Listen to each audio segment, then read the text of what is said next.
के छ सबैजना सन्चै हुनुहुन्छ ल आज हामी मेन टपिकमा केमा डिस्कस गर्छौं भने हाम्रो मेन टपिक के हो भने क्र्याक आईओई इन्ट्रान्स एक्जाम 2082 आज हामीले मेन टपिक हाम्रो के हो भने आईओई इन्ट्रान्स एक्जाम 2082 हामी कसरी क्र्याक गर्छौं के पढ्नु पर्छ के पढ्नु पर्दैन त्यो माथि हाम्रो के भन्छ भने नेगेटिभ मार्किङमा कति पर्सेन्टेज नेगेटिभ मार्किङ हुन्छ के हुन्छ र त्यसपछि हाम्रो एकदम डिटेल सिलेबसमा पनि च्याप्टर भित्र के पढ्ने के नपढ्ने कति मार्क्सको आउँछ के आउँदैन पुरै डिटेल कुरा आज हामी यो भिडियोमा पुरै डिटेलमा गर्ने छौं।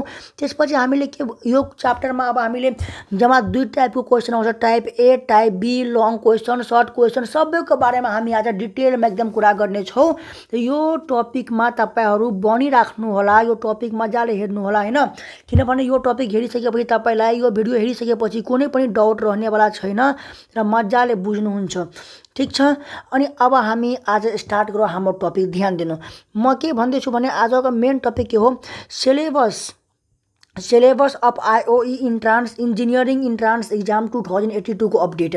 र यो सबै कुराको अपडेट पाउनको लागि, सबै भिडियोहरू पाउनको लागि एकदम ए टु जेड एकदमै ए टु जेड अपडेटको लागि हाम्रो च्यानललाई सब्स्क्राइब गरिहाल्नु होला हैन। Subscribe our channel for all update regarding common entrance examination, जुन कि मेडिकलको लागि हो, आईओई इन्जिनियरिङको लागि भइहाल्यो, एनईबी को लागि भइहाल्यो, एनईबी को लागि पनि, अनि इन्ट्रान्स अपडेटको लागि पनि हैन। यो भन्दा अगाडिको भिडियोमा मैले common entrance examination for BSc nursing, MBBS यिनीहरूको बारेमा मैले पुरै डिटेलमा भिडियो बनाइदिएको छु।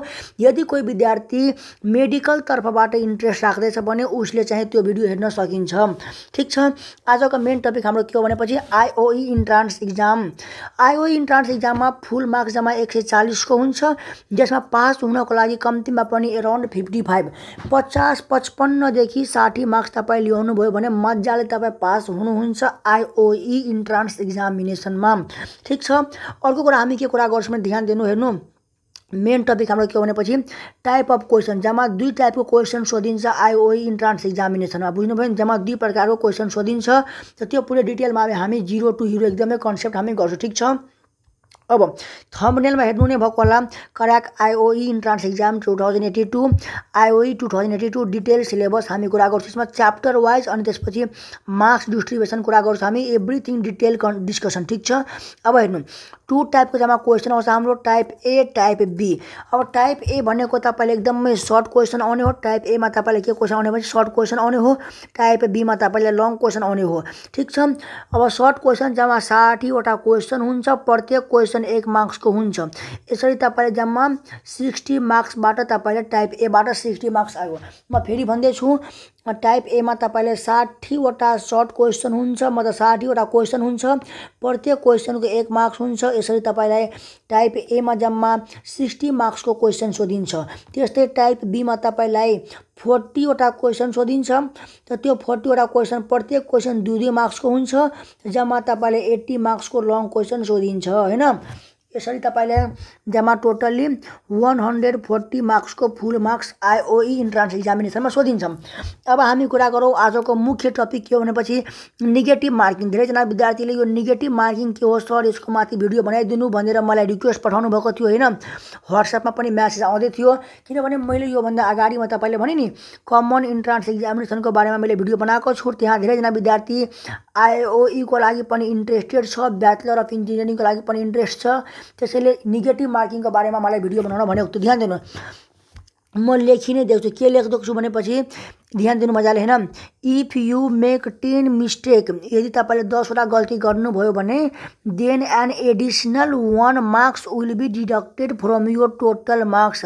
यदि तपाईले 10 वटा मिस्टेक गर्नुभयो भने, यदि तपाईले जम्मा 10 वटा क्वेशन मिस्टेक गर्नुभयो भने त्यो 10 वटा क्वेशनको त मार्क्स कट्छ, त्यो 10 वटा क्वेशनको तपाईले मार्क्स एकदमै कट्छ। साथै 10 वटा क्वेशनमा तपाईले एडिशनल 1 मार्क्स तपाईको कट छ। यदि तपाईको 10 वटा क्वेशन मान्नु मिस्टेक भयो, ठीक छ, अब 10 वटा क्वेशनको मानिहाल्नु ग्रुप ए बाट छ भने लगभग 10 मार्क्स तपाईको मिस्टेक भयो।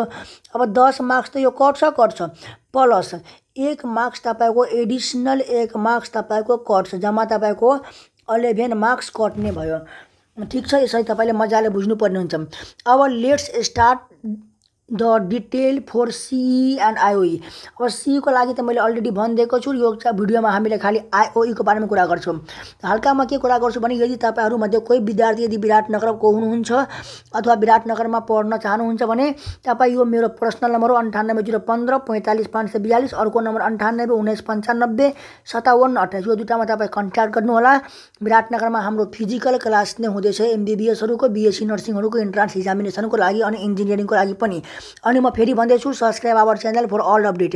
तपाईँहरू इन्ट्रान्स इक्जाम दिनुहुन्छ र इन्ट्रान्स इक्जाम दिन्जेलसम्म कहिलेको नोटिस के हुन्छ, के गर्नुपर्छ, के गर्नु पर्दैन, डिटेल कुरा हामी पुरै एकदमै कहाँ सिट खोलो, कति सिट खोलो, त्यो पुरै डिटेलमा हामी भिडियो बनाउनेछौँ हैन।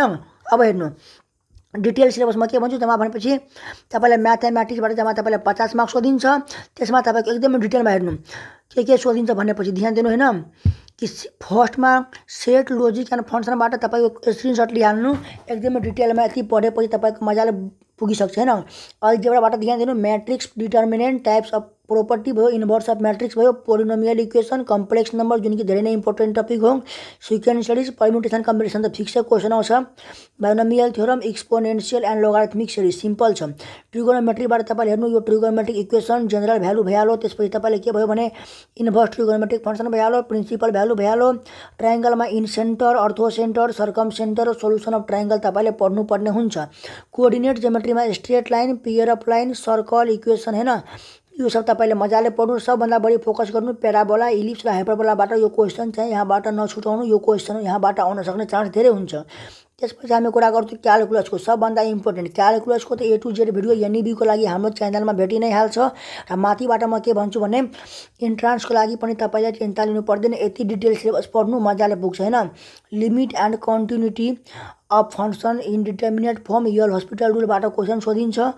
डेरिभेटिभ, रुल अफ डेरिभेटिभ भइहाल्यो हैन, योहरू मजाले पढ्नु। त्यसपछि म के भन्छु भने हैन भेक्टर एन्ड देयर प्रोडक्ट्सबाट पनि क्वेसन सोधिन्छ र स्क्रिनसट लिइहाल्नु। यो एकदमै डिटेल सिलेबस मैले भिडियो हालिदिएको छु। स्ट्याटिक्स प्रोबेबिलिटीबाट measure of location, centre of measure of dispersion, measure of location, correlation, regression, basic terms of probability सबै मजाले पढ्नु हैन, ध्यान दिनु।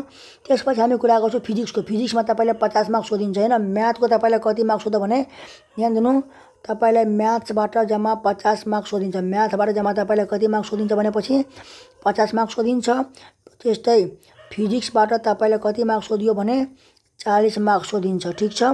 अब अगाडि हामी कुरा गर्छौँ अगाडिको भिडियोमा, ध्यान दिनु। फिजिक्सबाट मेकानिक्समा तपाईँले हेर्नु योभन्दा बढी केही पढ्नु पर्दैन। हेर्नु मेडिकलको जुन हुन्छ नि कमन इन्ट्रान्स इक्जामिनेसन जुन मेडिकलको हुन्छ त्यहाँ डिटेल सिलेबस हुँदैन, तर इन्जिनियरिङमा तपाईँको एकदम डिटेल सिलेबस हुन्छ। पुरै डिटेलमा मैले भनेको छु हैन, यति तपाईँ मजाले पढ्नु, स्क्रिनसट लिइहाल्नु, ठिक छ। 1 2 3 स्क्रिनसट लिइहाल्नु मजाले हैन। यति डिटेल सिलेबस पढेपछि तपाईँले योभन्दा बढी केही पनि पढ्नु पर्दैन, यति पढेपछि मजाले नाम निस्किहालिन्छ। जियोमेट्रिकमा हेर्नु हैन एकदम डिटेलमा भनिदिएको छु मैले, डिटेल लेखेको पनि छु। सबै हुबहु यति पढेपछि मजाले तपाईँले पुग्छ हैन। त्यस्तै ध्यान दिनु, यसको पनि स्क्रिनसट लिइहाल्नु। इलेक्ट्रिसिटी एन्ड म्याग्नेटिजम यसमा जति छ त्योभन्दा बढी नपढ्नु होला, त्योभन्दा बढी काम लाग्दैन। यति पढ्नु, यतिकैमा तपाईँको त टाइम बितिहाल्छ हैन। यति पढ्नु, मजाले पढ्नु, रिभिजन गर्नु। मोडर्न फिजिक्सबाट पनि ध्यान दिनु हैन, के पढ्नुपर्छ सबै कुरा मैले भनिदिएको छु। यदि सबै कुरा मैले पढ्न थालेपछि भिडियो लामो बन्छ। भिडियो लामो बन्यो भने फेरि विद्यार्थीहरूलाई त्यति टाइम हुँदैन। आखिर तपाईँले यो सिलेबस लेख्नु नै पर्छ, त्यसैले स्क्रिनसट लिइहाल्नु। मेरो के सुझाव हो भने स्क्रिनसट लिइहाल्नु र स्क्रिनसट लिइसकेपछि तपाईँले के गर्नु भने मजाले यो कुराहरू कापीमा लेख्नु कि प्रिन्ट गराउनु। केमिस्ट्रीमा पनि ध्यान दिनु, जम्मा केमिस्ट्रीमा 30 मार्क्स सोधिन्छ। हेर्नु फिजिकल केमिस्ट्री भइहाल्यो, इनअर्ग्यानिक केमिस्ट्री, अर्ग्यानिक केमिस्ट्रीको जम्मा थोरै सोधिन्छ हैन। अनि ग्रामर ध्यान दिनु, इङ्ग्लिसमा जम्मा 20 मार्क्स सोधिन्छ। यसरी मजाले तपाईँले पढ्नुपर्ने हुन्छ। अब अलिकति म तपाईँको हैन मोडल क्वेसन मैले लेखिनँ, मोडल क्वेसन लेख्नु भने धेरै टाइम जान्छ। हल्का म के भन्दैछु भने ध्यान दिनु तपाईँलाई हैन। एकचोटि म फेरि रिभिजन गरिदिन्छु। आइओई इन्ट्रान्स इक्जाममा म्याथबाट तपाईँले जम्मा 50 मार्क्सको इक्जाममा सोधिन्छ, ठिक छ। त्यस्तै तपाईँलाई फिजिक्सबाट के भन्छ भनेपछि तपाईँलाई 40 मार्क्सको क्वेसन सोधिन्छ, ठिक छ। त्यस्तै तपाईँलाई केमिस्ट्रीबाट के भन्छ भने तपाईँलाई कति सोधिन्छ भने 20 मार्क्सको क्वेसन सोधिन्छ। त्यसै तपाईँलाई इङ्ग्लिसबाट पनि तपाईँलाई के भन्छ भने जम्मा 20 मार्क्सको क्वेसन सोधिन्छ। यसरी गरी तपाईँले जम्मा कति मार्क्स क्वेसन सोधियो भने 50 40 90 20 कति हुन्छ 9 2 11 अनि केमिस्ट्रीबाट 30 होला सायद होइन, केमिस्ट्रीबाट 30, केमिस्ट्रीबाट जम्मा तपाईँलाई क्वेसन कति मार्क्स सोधिन्छ भनेपछि ध्यान दिनु होइन। केमिस्ट्रीबाट तपाईँलाई क्वेसन 30 मार्क्सको, म त्यही भन्दैछु कसरी किन पुगेन 30 मार्क्स जम्मा तपाईँलाई 140 मार्क्सको क्वेसन आइओई इन्ट्रान्स एक्जाममा सोधिने गरिन्छ।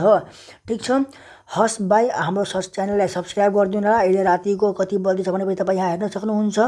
रातिको तपाईँको 10:59 हुँदैछ, लगभग रातिको 11 बज्दैछ र म त्यही पनि भिडियो बनाउँदैछु किनभने मेरो भाइहरूले, मेरो विद्यार्थीहरूले सर तपाईँ इन्जिनियरिङको पनि डिटेलमा सिलेबस भनिदिनु, के पढ्नुपर्छ पर्दैन मैले भनेको छु। त्यसैले यो भिडियो हेरिहाल्नु होला। यो भिडियो हेरिसकेपछि आई थिङ्क तपाईँहरूलाई कुनै प्रकारको डाउट रहँदैन। हस् भाइ, गुड नाइट होइन। राम्रोसँग पढ्नु लेख्नु, च्यानललाई सब्सक्राइब गर्न नबिर्सनु होला।